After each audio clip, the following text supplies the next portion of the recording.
I think that's a funny question. ADD or ADHD means attention deficit disorder or attention deficit hyperactivity disorder.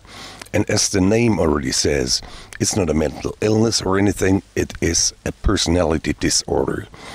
It's something those who have it can't help.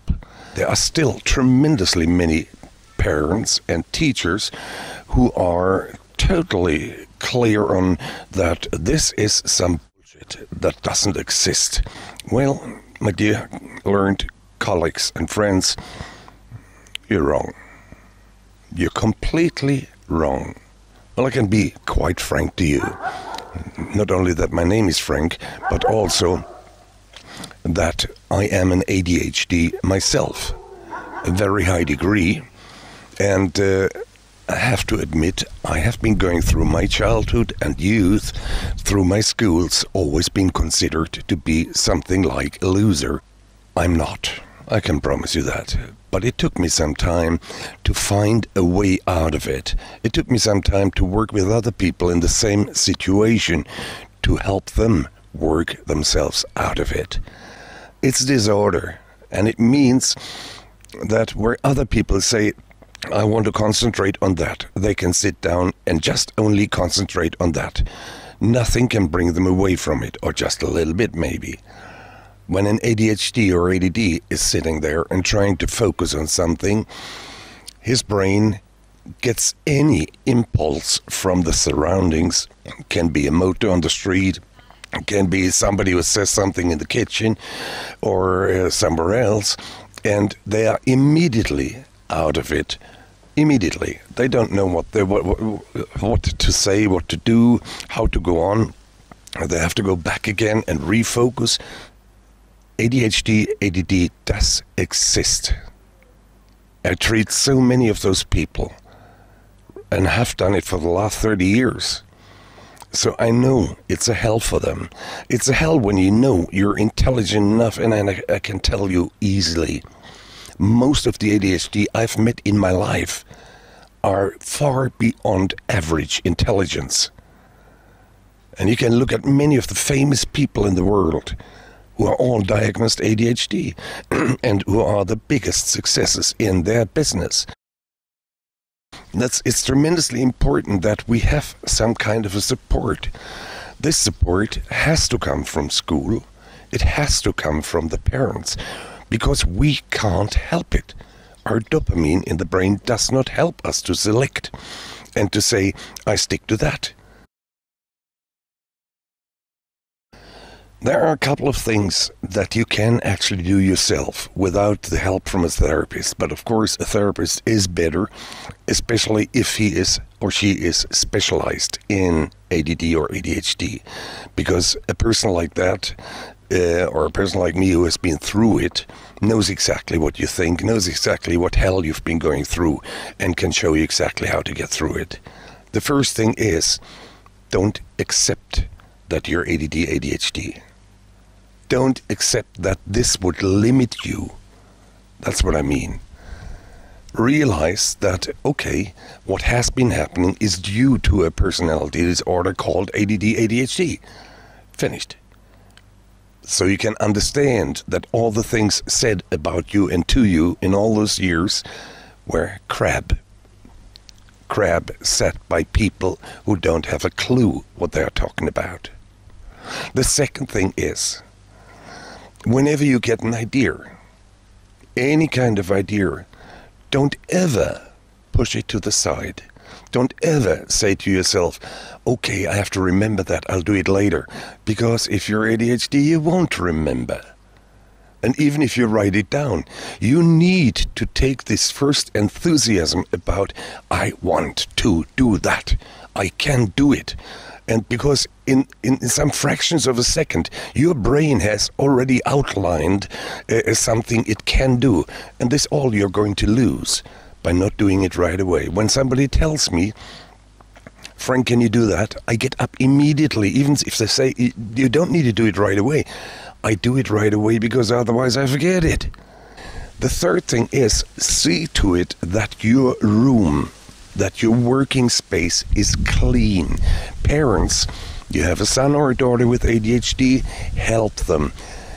Every single item, math has one color, geography one color, English or one color, and so on and so on. Everything has one color, and when your son or your daughter has to do one of those things, only things from that color are allowed to be on the table.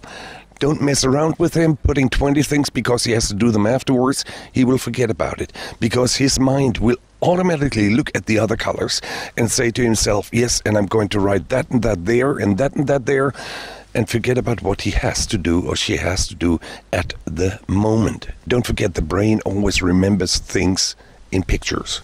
And if you add those colors to those pictures, it becomes easier for the brain of an ADD or ADHD to connect them together.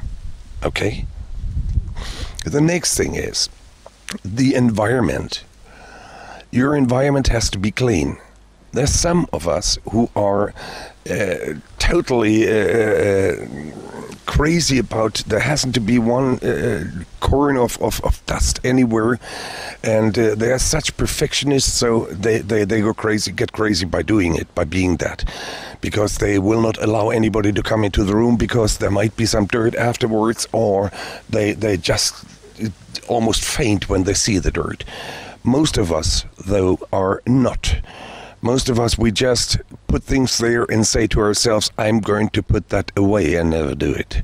We're never doing it. We need to have a wife or a husband who does it for us, or we need to have parents to do it, unless those tell us, look here, it can't look like that. Do something about it. Clean up.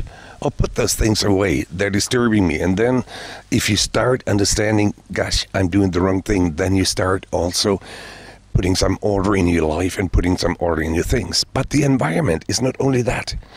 If you're really heavy ADHD or ADD, you will have a problem in remembering. You will always lose stuff. You lose keys, you lose papers, you lose your homework, you lose a list of things. You lose whatever you can lose. And what you can't lose, you lose in anyway. So it's just hopeless. See to it that you always put things on exactly the same spot. Always on the same spot. So you don't just put them like me. I put away 980 pounds about 7 years ago or 8 years ago because I wanted to put them as safe away for the future. Well, there's going to be some good day in the future when I finally find them again, because I've been looking for 7 years for them and I can't find them because I can't remember. Yeah. When you have problems remembering drawers, what is in this drawer, or cupboards, what's inside, parents, please try to buy open solutions, meaning maybe glass doors, or meaning just open cupboards. So you can look at it and you find it immediately.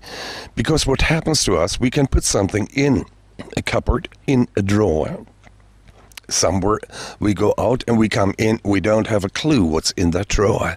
We don't have a clue what's in the cupboard. Many of us have actually to go through all cupboards before we finally find what we are looking for. So always use the same cupboards. And the last thing I would say is, once you have created an environment, buy yourself books about it. Go into the net.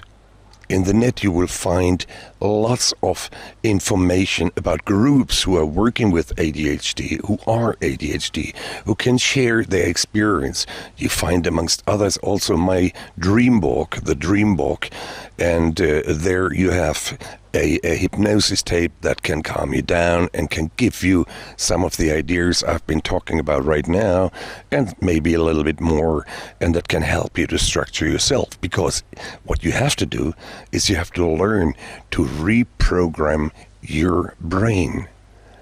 Reprogram it in a way so it accepts your problems and learns how to deal with it. And you can do it, believe me. I could do it. You do it. Take care.